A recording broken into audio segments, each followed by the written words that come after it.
Good evening, everyone. First, I would like to recognize and acknowledge prior to our meeting tonight, there was an SCA rally out front of our administration building. That rally was organized by our teachers union here in the district. However, our first item on the agenda is item 2.1. We have a presentation. We have Claire Proctor here from the Sylvania Senior Center, and she's here to talk about their levy, which is on the ballot. Good evening, Claire. It's good to see you in person. Thank you so much for the opportunity to be with you tonight. I'd like to introduce myself for anybody who doesn't, or who we haven't met. I'm Claire Proctor. I'm the Director of Sylvania Community Services, and our offices are down the hall in the annex here, and I'm here to talk to you tonight about the Sylvania Senior Center, which falls under the umbrella of Sylvania Community Services. I'd also like to start out with a word of thanks, huge thanks, to all the ways that Sylvania Schools has supported our agency over the years. You've hosted our offices for more years than I can count, as well as the Senior Center when it was in the old Burnham building. You've worked over the years to help us create a successful child care program for the parents in the district, and for that we are very grateful. So I'm here to talk to you tonight about the Sylvania Senior Center.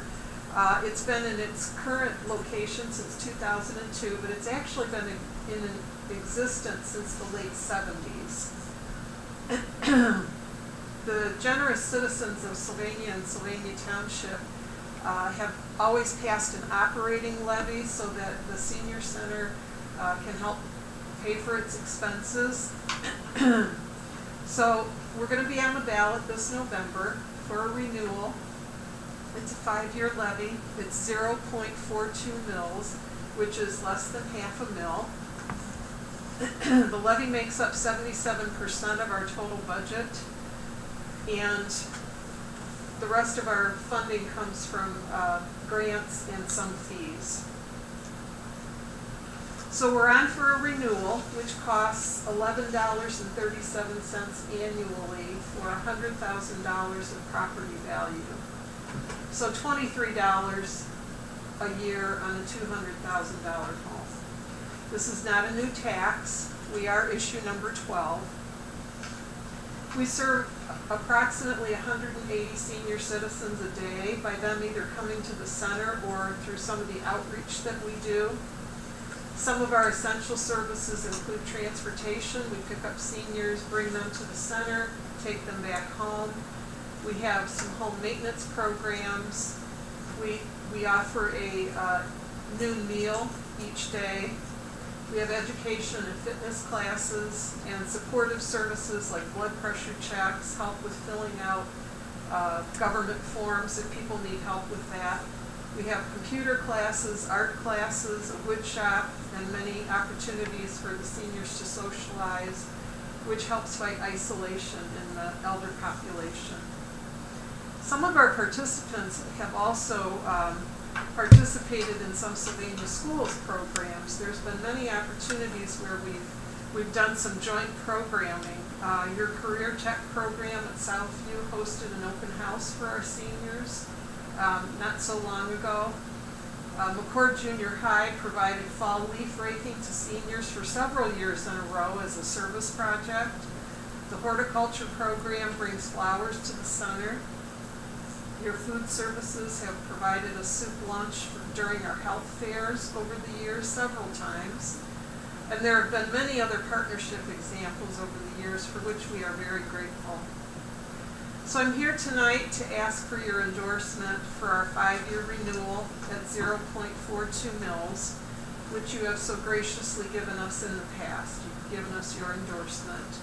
I believe you have our endorsement forms if you choose to use them. One is for you as an organization, as a board, and the other is if you'd rather endorse as an individual, that's an option as well. We intend to list all our endorsements in some of our marketing materials and on our campaign website. We're very happy that Ruslan is the representative that sits on our board, and Shannon also serves with her time sitting on our board as well, and we are very grateful to both of them. I'm happy to answer any questions that anyone has. Does anyone have any questions? Claire? Okay, so thank you very much. Thank you.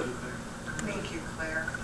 I believe it's 2.2 is a recommendation to endorse the Sylvania Center. So Correct, absolutely. I am recommending item 2.2 to endorse the Sylvania Senior Center levy renewal.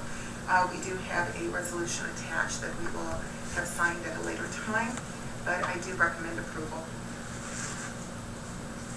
I'll move approval. I'll second. Any comments or questions? Ms. Shanks, can you call the roll? Julie Hoffman, Yes. Ruslan Slitsky, Yes. Shannon Sapersky, Yes. Greg Feller, Yes. Thank you, and we'll get you the Resolution to sign. resolution. Yes, thank you so much, Claire. Thank Thank you, you, I Claire. appreciate your time tonight. Thank you, and Thank good luck. you. Thank you. Thank you, Claire. thank you. I've heard such wonderful things about the It- senior center. it is an So many amazing- wonderful things. It is an amazing. Okay, I thought it did. Yeah, the Wi-Fi went out. Yeah, I said my connection has been lost, but. Mine's back. Yeah, we've been having, they replaced it today, but I've been watching it while she was talking, and it's back, but I don't know for how long it was doing this to us this afternoon. But that's a new unit. We're moving on to item 3, which is public participation for agenda items. It's my understanding at this point in time none of our public participants for tonight's meeting has items that are directly tied to our agenda. So I would Okay. go up. Good. Okay. Okay, great. Then we are with you, Ms. Shanks. Thank you. I would like to ask the board to approve the authorized confirmation of transfers for the cafeteria fund for 2020. I'll move approval. I'll second. Any comments or questions? Okay. Can you call the roll? Julie Hoffman, Yes. Shannon Sapersky, Yes. Ruslan Slitsky, Yes. Greg Feller, Yes. Thank you. And we are back with you, Dr. Watley. Yes, ma'am. I have item 5.1, which is I am recommending for board approval for extended time. This is up to 10 additional days from August 1st through July 31st for Bob Fieldhurst. This actually augments his working days he has been appointed to be our COVID coordinator, which is now required by the state of Ohio. More specifically, this time would be tied to not time he's working now, but for days that are beyond his contract. For example, winter break, Thanksgiving, if we have cases that need to be identified or the work needs to be done during that time. I'll move approval. Item 5.1. I'll second. Any comments or questions? So would he be like helping with contact tracing? Is that what he Yes, he works actually very closely with Ms. Burton in HR. He works closely with Tim. It's a collaborative effort, but he is also our direct contact for the Lucas County Health Department and also works with them very closely to identify individuals that may be on an isolation list or under quarantine. Okay. Any other comments or questions? Ms. Shanks? Ruslan Slitsky, Yes. Greg Feller, Yes. Julie Hoffman, Yes. Shannon Sapersky, Yes. Item 5.2 is an exempt resignation. Diane Hitler will be leaving us for retirement after 30 years in the Sylvania schools. We, of course, recommend that we accept her resignation, but that's an impressive tenure, and I want to personally thank her for her dedication to our students, teachers, and community. I will reluctantly move approval. You were afraid, 30 years? 30 years. Listen, we want to thank her, but we'd like her to stay. Yes, I'll move approval. I'll second. Any comments or questions? Just thank you for your service, man. That's awesome. Very nice. Amazing. I don't know what it'll be like on the second floor without know. seeing Diane. It will not be but the same. It will not be the same. Okay, Ms. Shanks? Julie Hoffman, Yes. Shannon Sapersky, Yes. Ruslan Slitsky, Yes. Greg Feller. Yes.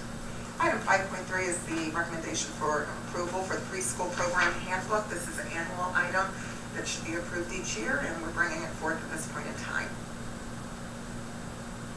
I'll move approval. I'll second.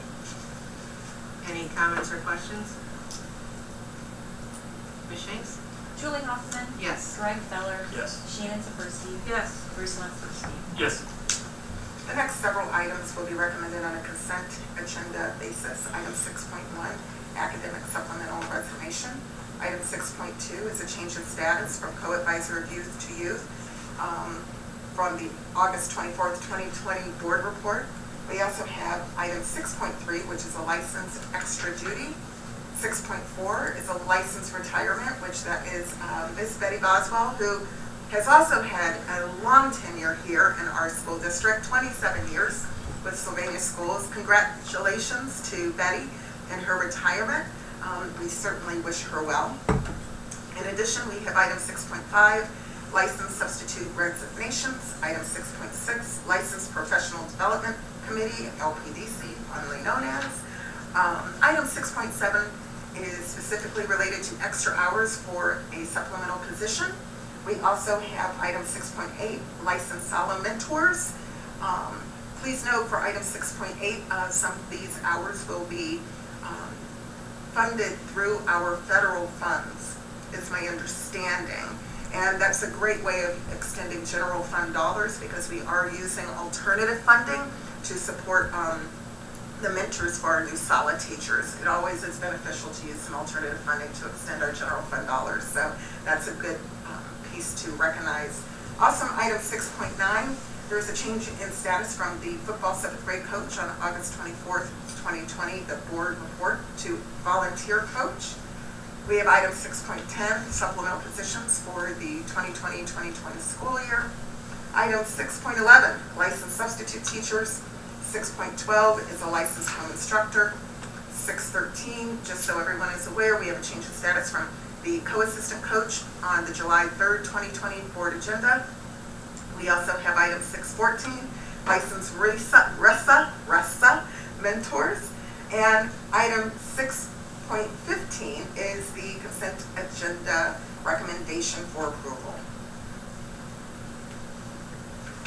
I move we approve items 6.1 to 6.14 on the consent agenda. I'll second. Any comments or questions? So some of these, 6.3, the licensed extra duty, those are those solid teachers or they're like a lot of hours? Yes, Yeah, please. there are a lot of Okay. hours. With Emily Lindhurst, she's providing, because some of our solid teachers, and it kind of shows with the mentors they're receiving, it isn't necessarily the RESA program. Okay. So they're getting hours for mentorship, and then we have Emily Lindhurst is providing lesson plans for some of those teachers to Oh, get good. started and get Okay. working with. And then for Lynn and Courtney, they're actually teaching additional sections, Okay. so more than just one section. Yep. So Okay. Okay, I have a question, I don't even know if anyone can answer this. On the 6.10, the supplementals, I see from Northview, there's an assistant swim coach, but not a head coach. So do we have any idea who this swim head coach is gonna be at Northview this year? I believe the swim coach was already approved. I'll double check on that, but I believe all the head coaches The were. head coach was? I believe they were approved on the earlier board agenda. I must have missed it, who was it? I can't remember her name, but it's weird. Oh, I'll that's double awesome. check for you. Okay, okay. Anybody else have any other comments or questions? Okay. Ms. Shanks? Bruce Wenslerski. Yes. Greg Feller. Yes. Julie Hoffman. Yes. Shannon Saferski. Yes. We're moving on to human resources classified for item 7. First, we have item 7.1, which is classified personnel actions. You'll see a lofty list there of folks who are shuffling around the district to different positions and being reassigned. We have item 7.2, which is addressing classified new hires. Item 7.3, we have another retirement. We have Ruby, I believe it's Backus. She has been with our district 22 years. Boy, there's some big heavy hitters on the agenda tonight. We thank her for her service and partnership as she has worked with our teachers and our students throughout her career. Also, we have item 7.4, we have a couple of classified resignations. And item 7.5, I recommend on a consent agenda basis the human resources classified actions. I'll move approval. Sorry, on a consent agenda basis, item 7.1 to 7.5, or 7.4. I'll second. Any comments or questions? Ms. Shanks? Shannon Saferski, Yes. Greg Feller, Yes. Julie Hoffman, Yes. Bruce Lansky, Yes. Item 8.1 is a classified resignation. We have Mr. Chad McCormick, who will resign effective October 23rd, 2020 of this school year. I do believe also he's had a significant tenure here in our district, so we are sad to see him go, but we know that he is moving on to another part of his life's journey. So we also thank him for his service as well to our district, our students, and our community. I'll move for approval. I'll second. Any comments or questions? Ms. Shanks? Greg Feller, Yes. Bruce Lansky, Yes. Julie Hoffman, Yes. Shannon Saferski. Yes. Thank you. Certainly. Board committee reports and announcements. Greg, anything? Shannon? I mean, we're on the, I don't know if we're gonna talk about we're on the, reopening committee, phase 2 reopening, so that's moving along. Moving along is good. Moving along is good. I like that. Should be, we'll hear stuff soon, so. Communication coming out Communication tomorrow. coming soon, tomorrow. For elementary, For elementary. specifically elementary. And shortly thereafter for secondary. And shortly thereafter means, like, do you have a ballpark on that? Friday. Friday? So this week? Right. We didn't want to preempt the board with any action, so. That's great. Ruslan? Nothing. Okay. Just briefly, I don't even know if this is public yet, but SCAT, I said on SCAT, they are going to be changing their name to Sylvania Prevention Alliance. So they're working on all the, behind the scenes stuff to change their name. So that's kind of exciting. And they are going to do the hot cocoa run. So if any of you like to run, look Spa. for So spa now? Yeah. Yeah, you like that? Yeah. And then I have to write it down. Yeah, I was like, what's the acronym? So we probably won't be doing Scatacular anymore. It'll be Spatacular. I like it. Well, that's getting great, right? Yeah, I'm pretty excited. So that more to come as that happens. Okay, that's it. So this is the second opportunity for public participation for items not on the agenda, and we do have some. So if you want to stand here? Okay, we want to do Mr. Greenberg first. Come on in. Certainly. Yeah. So you can address the board, but then you're not going to go over something, you like stand kind of like right here in the room, because like, yes. Right here like this. At least I will direct you. Good evening, Mr. Greenberg. Hello, And hello. gentlemen, Again, Mr. Greenberg. good evening, address, and the floor is yours. Thank you Thank you. for coming to address us. Thank you for allowing me the opportunity to speak. Dan Greenberg, 4654 Vicksburg Drive, Sylvania. Members of the board and administration, thank you for allowing me to speak this afternoon. I want to start off by making the message that I'm not here to speak in favor of any of the colors of reopening plans. My message is about what I see as some of the deep systemic problems that we're having in Sylvania schools and that are exacerbated by the pandemic, but are underlying regardless of whether that's happening or not. This is my 7th year as president of the Sylvania Education Association, and today's the first time I've ever worked with teachers to organize an SEA rally. Over the last 6 years, I've always tried to come to you first, to work through situations together to avoid anything happening like a general public event like that. So I hope that means something to you. I hope it lets you know just how serious things are, and I hope you understand that what you see today illustrates just how we're at where we are and at the critical juncture that we're at. When you see that many teachers coming out, nearly 300, because of the concerns that they're having. I obviously don't want a combative relationship. I want to continue to try to do the collaborative things that we've been working on.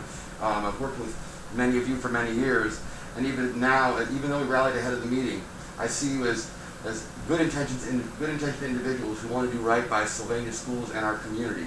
I truly know how much you care. But what's going on right now has to change. We need to realize that, yes, every district is struggling across the state with reopening plans and figuring out how to make all the details work in their communities.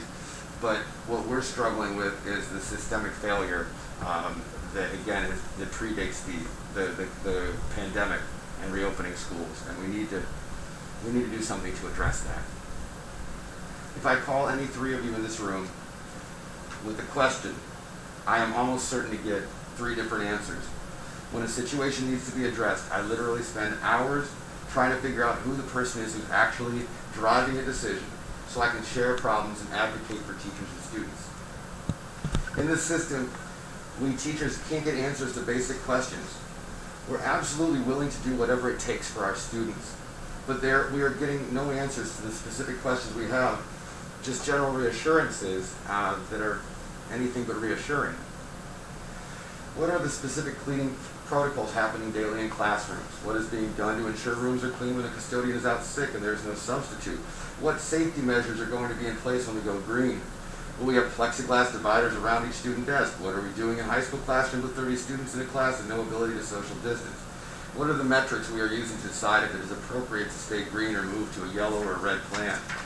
It's questions like these that must be answered, and everyone at the top needs to know those answers and be able to give the same answer.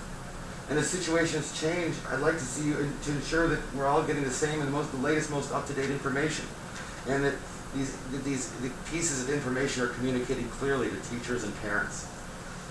Truly, within the Sylvania schools, right now, that's not what's happening. It's generally people getting together and piecing together the little parts that they have and trying to form a story about what's going on to the best of their ability with the little piece of information they have, but it's so disjointed, and that goes beyond whether it's a red, orange, yellow, green, whatever colored plan it is.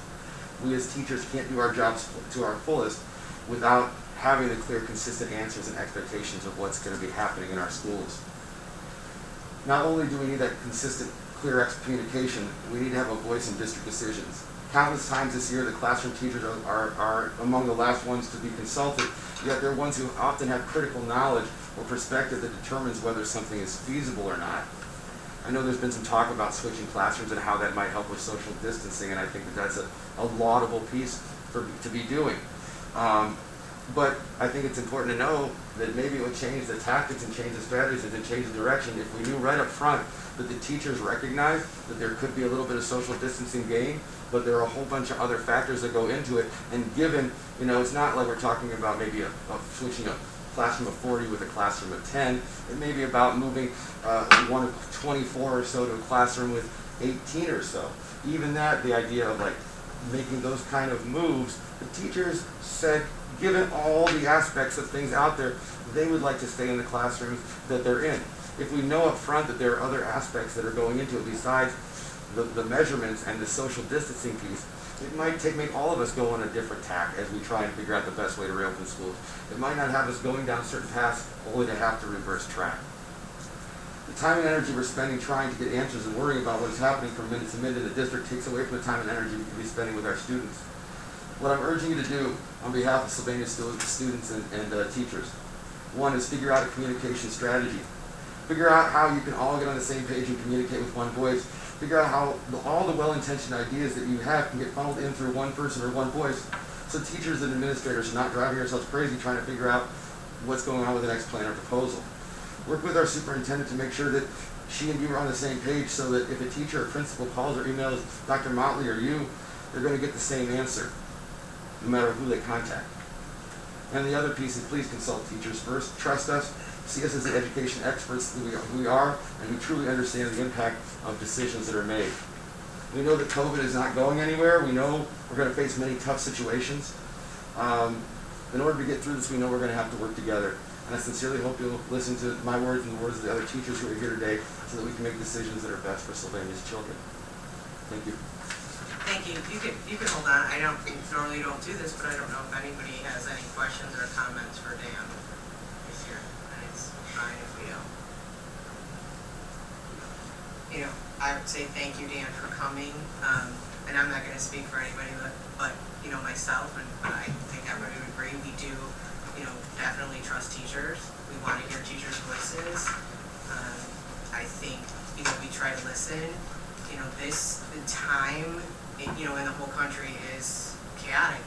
tumultuous, and I think as you're all doing the best you can, I think we're doing the best we can to work together and make the best decisions for students, for teachers, for staff members, for this community, you know, when things are changing at a time. And so, and I think you know, you can call me anytime.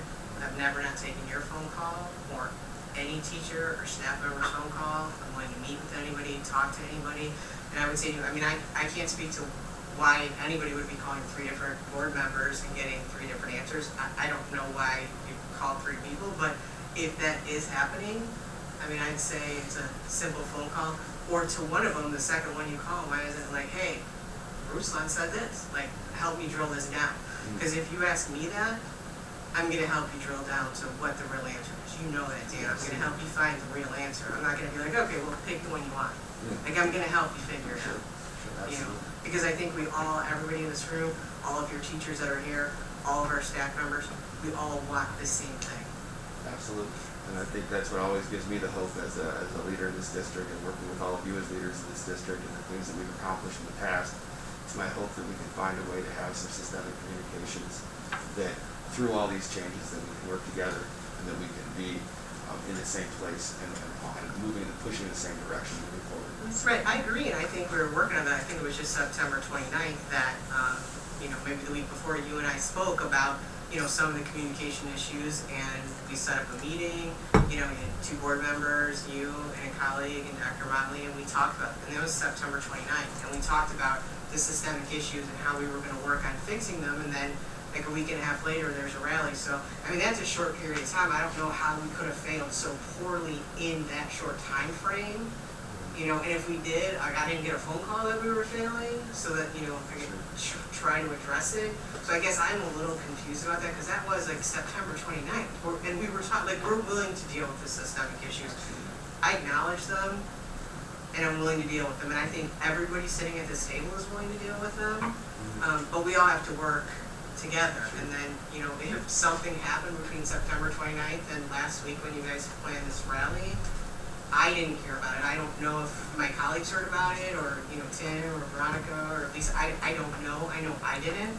So, you know, I would ask, you know, that communication has to be a 2-way street. You know, if we're failing in something, let us know, you know, because I don't think any of us want to ignore that, because if we do, we're not making this district better. Sure. Ms. Hoffman, if I may speak as well. Dan, thank you for your comments and representing our teachers from across the district. I want to say I hear you. I was out there with the teachers this afternoon. I read many of the signs, and I feel their passion and I feel their concern. I know one of the things that I've expressed over and over, and I've only been here now about 10 weeks, but every day I'm learning a little bit more. And I've shared that I think it's important to recognize that unfortunately sometimes when there is a turnover in leadership, which we've had in Sylvania, things they fall off the tabletop, priorities get lost, systems get broken, people fill in the gaps. Leadership matters. And one of the things that I will share with you, which I've shared before and I shared with the Board of Education, and I shared with our administrators, we have to do better. We have to have a clear communication plan. We all do have to be on one page. I'm a systems thinker. I like protocol. I like to say, let's roll it out with this group and roll it out with the next group. I'm excited that we were able to share information with our teachers today. We shared it with principals first, we shared it with our teachers next, and tomorrow we will be sending something out for our parents. Now, I will admit, I would have loved to be able to have sent that out last week, but with it was a pretty significant task to measure every classroom, and these are just general ed classrooms across our district in 7 buildings. And I appreciate the patience, the extended patience that our teachers have had and our community has had. But yes, I would have loved to have been able to get that information to you sooner.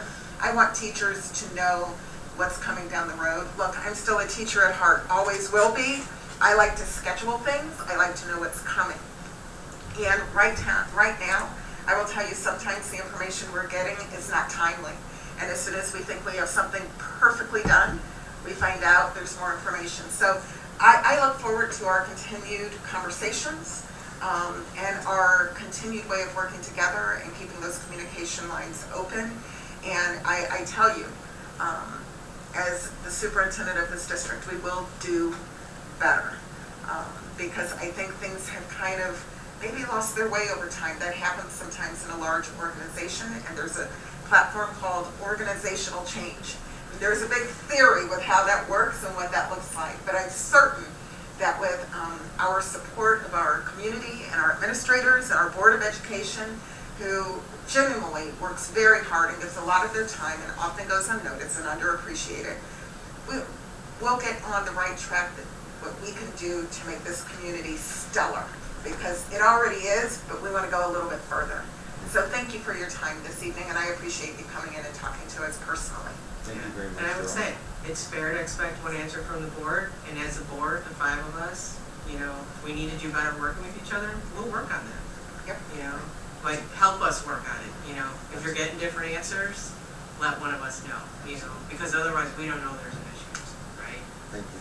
And I appreciate your passion and your leadership for your teachers Public education. and public education, because I don't know of a better advocate, so Thank you all very thank much. you. Thanks for Thank you. coming in. Thanks. Thank you. Thank you. Okay. Next we have Holly Welsh. So if I can figure out this phone, I'm gonna call her. Look, Lisa's coming over here. Like, she doesn't know. And Holly, if you're listening, we are about to give you a call. And you want to download that number. Can I find that number?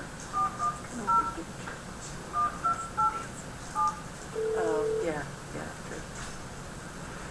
If you would like to make a call, please hang up and try your Okay. Did you get it done? Yeah, she did. She did.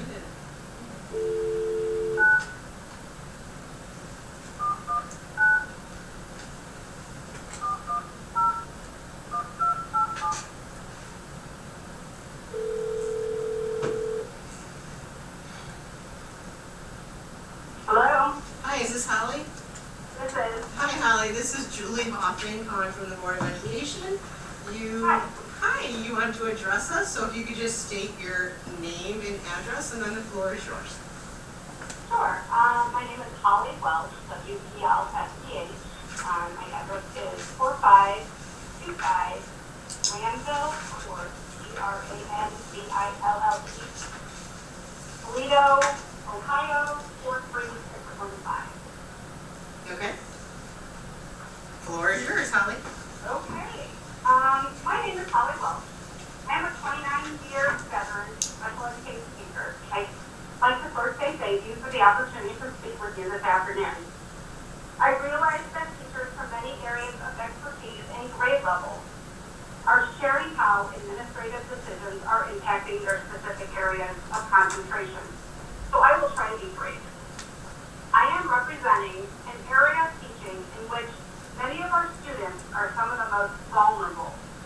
Their vulnerabilities may be academic, behavioral, functional, adaptive, and/or communicative. Special education teachers in our district may work across multiple grade levels with a variety of students in need of many different accommodations or modifications to their curriculum and/or daily living needs. As special education teachers, we are beholden to individualized education programs that are legal documents, agreements between the school and the family. We must be able to account for every minute of our day in accordance with each child's IEP. This is how we work. Each IEP is worked on as a team that collects input from teachers, specialists, administrators, and families. Each IEP includes positive supports to ensure student success. We look at how to support a student in their environment and what we will actively do to encourage their learning.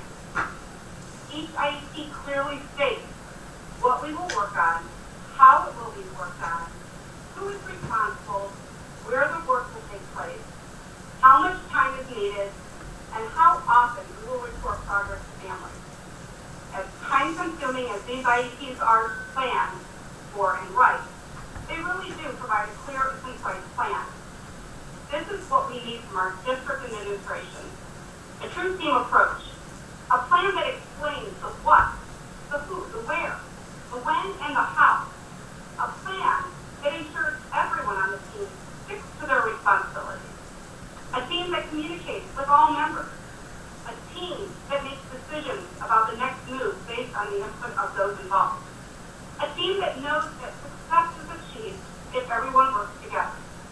A team that works hard to actually support the students to ensure success. Statistics show that 50% of special education teachers leave the profession within 5 years. Those intervention specialists teaching past 5 years usually don't make it past 10.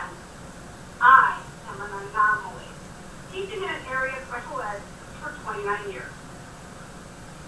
Many of Sylvania's special education teachers, whether they are brand new or veterans, have worked hard to juggle so many expectations.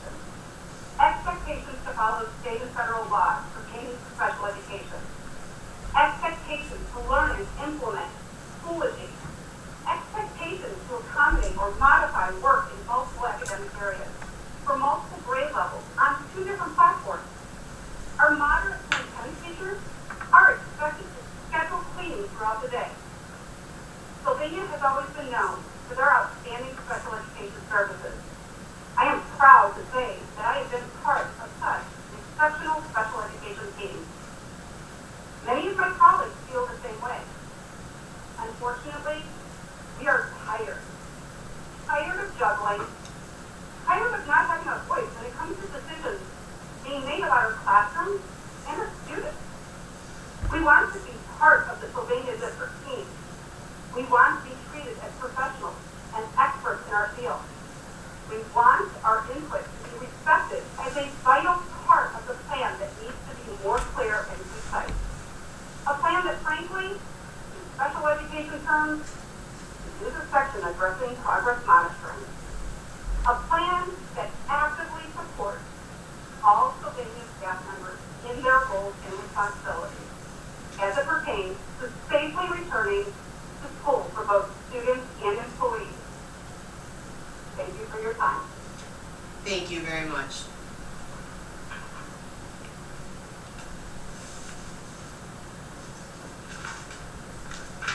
Okay, Kendra Royer, can I call you now?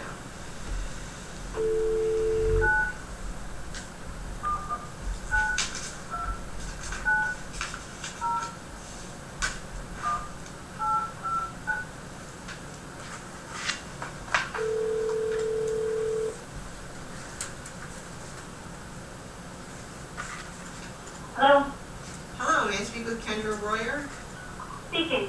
Hi Kendra, this is Julie Hoffman calling from the Sylvania Board of Education. Good evening. Good evening. You wanted to address us. We just need you to state your name and your address, and then the floor is yours. I am Kendra Royer. I live at 4610 Ginger Hill, Toledo, Ohio 43623. Okay, the floor is yours. I have concerns that I think have been reflected in the previous 2 public comments. The district has not been transparent in the process of determining the safety of the students under the red, yellow, and green plan shift. There are aspects of having more students in the elementary school buildings that have not been openly discussed with parents, and to my knowledge, and as indicated by the union president, with principals and teachers. For example, one of my primary concerns is how lunch will be handled with double the number of kids in the building. Currently, my kids can fit every other seat and have plexiglass partitions. With twice as many students, this will not be possible. This is when students have masks off, making them more vulnerable. So is the solution to just shove them into the cafeteria, or are they going to be forced to sit at their desks? How will drop-offs be handled? With each student getting temperatures taken as they're dropped off, parents being prevented from exiting their cars at pickup, how will traffic be handled when there is will there be more staggered times? These are logistics that I don't feel like anyone from the school buildings has actually been considered on. How will recess and specials be handled? Students cannot share playground balls and are now in zones in their classes. Will there be more resources provided to all of these students so that they can all participate in recess? These are just some of the logistical concerns that have not been communicated to any of the parents. And I don't want to be sending my kids to twice as many kids and have these considerations not been taken into account and communicated to us as parents.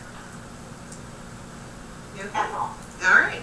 Thank you, Kendra. I do believe there is communication that will be coming out tomorrow. That is correct. Okay. To the parents of K-5. That's And correct. I hope those decisions and how they were made will be communicated as well. Yes. Yes, they will. And if Thank you you. have any further questions, like all of our numbers are on the website, feel free to call me directly or Mr. Ziroff or Dr. Motley or any of us if you don't feel you're getting the answers and the communication that you're looking for. Thank you. Okay, thank you. Have a good night. You too. Bye-bye. Okay, and finally, Katie Blake.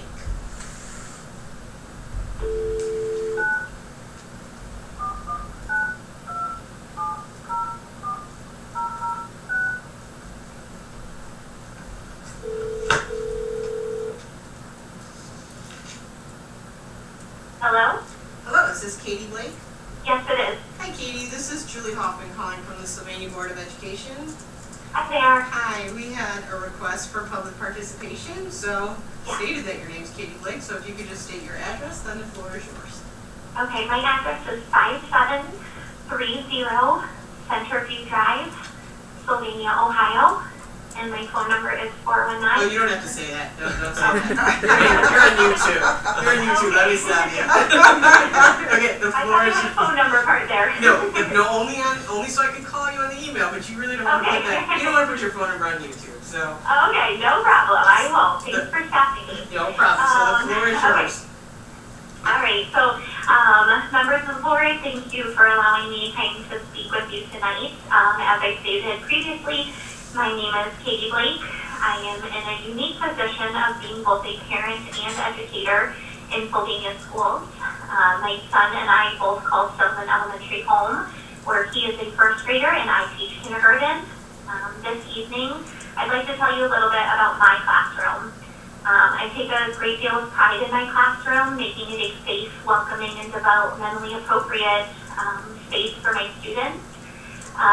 I spend the summer months and many dollars from my own pocket in my classroom getting it ready. My classroom is an extension of me as an educator. Everything from the books on my shelves to the bulletin boards on the walls, and the way in which my furniture is arranged has been chosen or created by me, and not just because it looks pretty. My classroom and the materials in it are resources that my students and I use on a daily basis. They help me provide high quality and hands-on instruction. My 5-year-old students who thrive off of structure and routine learn organizational skills, responsibility, and how to take ownership of their work. Setting up an elementary classroom takes months, and please know that I am willing to give up the time with my family in the summer if it means that I am ready for my students in the fall. This year has been different for sure, but I, like every other teacher in the district, still spent countless hours planning, engaging lessons, and setting up my classroom. So when I heard rumors that I was going to have to move classrooms at the end of first quarter with a single day to get everything set up, you can imagine the stress and panic and frustration I felt. I am not ashamed to admit that more than a few tears were shed in my home that night as I thought about all the months I had spent preparing for students being forgotten. I am and will always be willing to do what needs to be done to keep students safe and healthy, but I don't know why things had to happen like they did last week. Why did nobody talk to kindergarten and 5th grade teachers to get their opinions? Not one district leader talked to me about the issues that would arise with moving kindergartners to a room with no bathroom. Nobody spoke to Hillview kindergarten teachers about the logistics of moving their students to the 2nd floor. Nobody asked the teachers if they thought the positives of a move outweighed the negatives. In the end, thankfully, and I'm relieved to hear that sounds like a move is not happening, but it is just one example of a missed opportunity to work collaboratively with your teachers. If you had talked to principals and teachers first, you would have known that these moves could not work, and you wouldn't have caused a huge amount of stress and anxiety on elementary teachers in multiple buildings across the district. For nearly a week, the energy we spent focusing on possible classroom switches could have been spent working on lessons for our students. In the end, it is those students who are most negatively affected by these actions. In the future, please listen to teachers.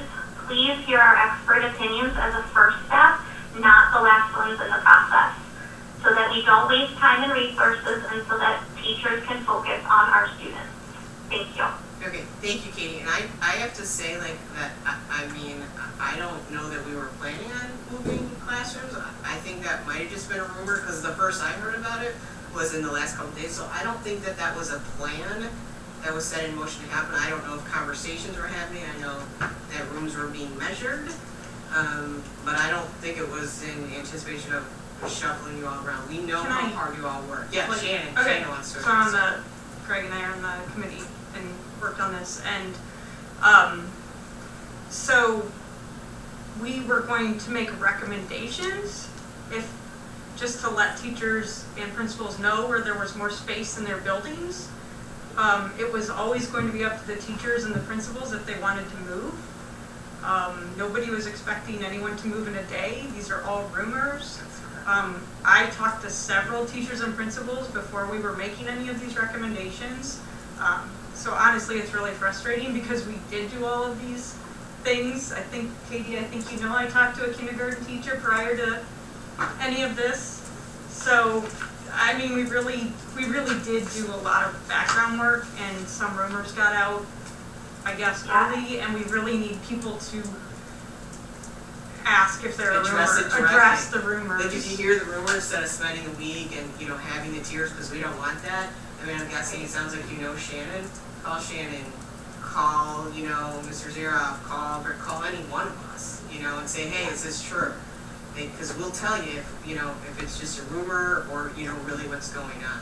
Yeah, I mean, we were super surprised to hear that Right. this was going on. We had no idea.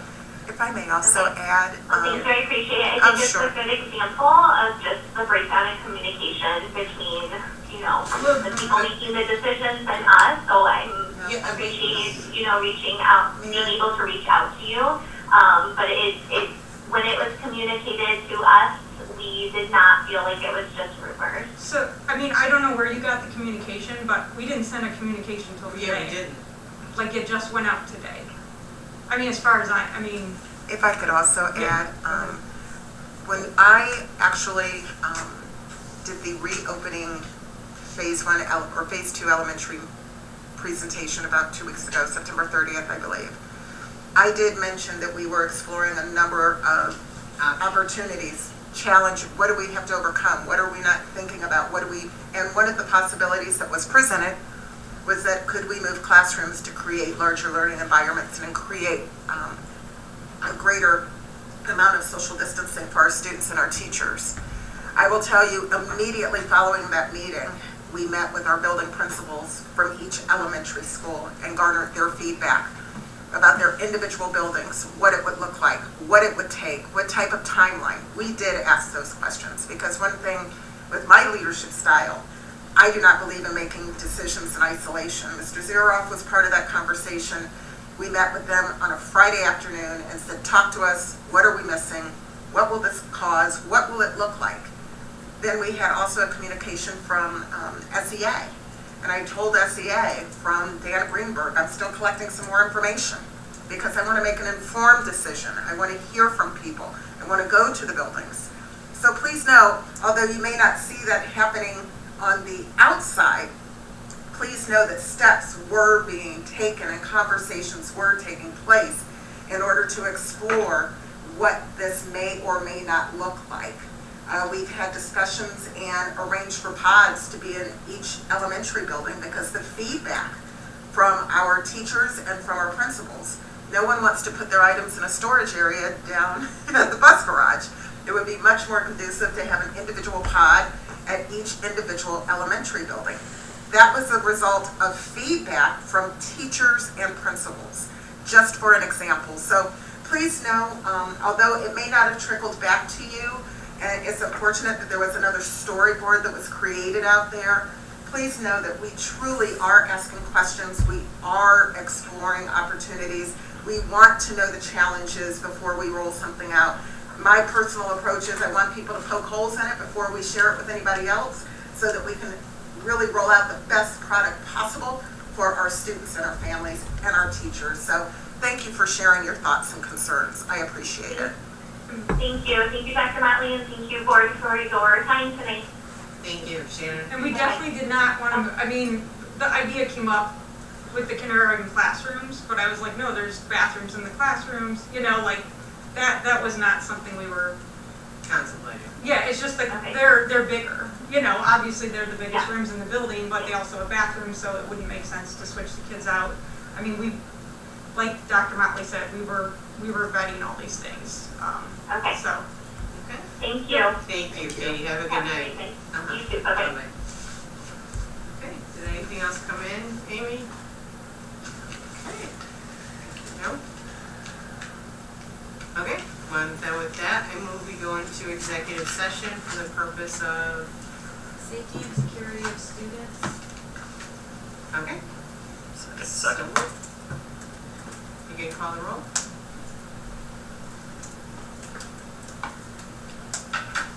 Julie Hoffman, Yes. Greg Feller, Yes. Shannon Saferski, Yes. Bruce Lansley,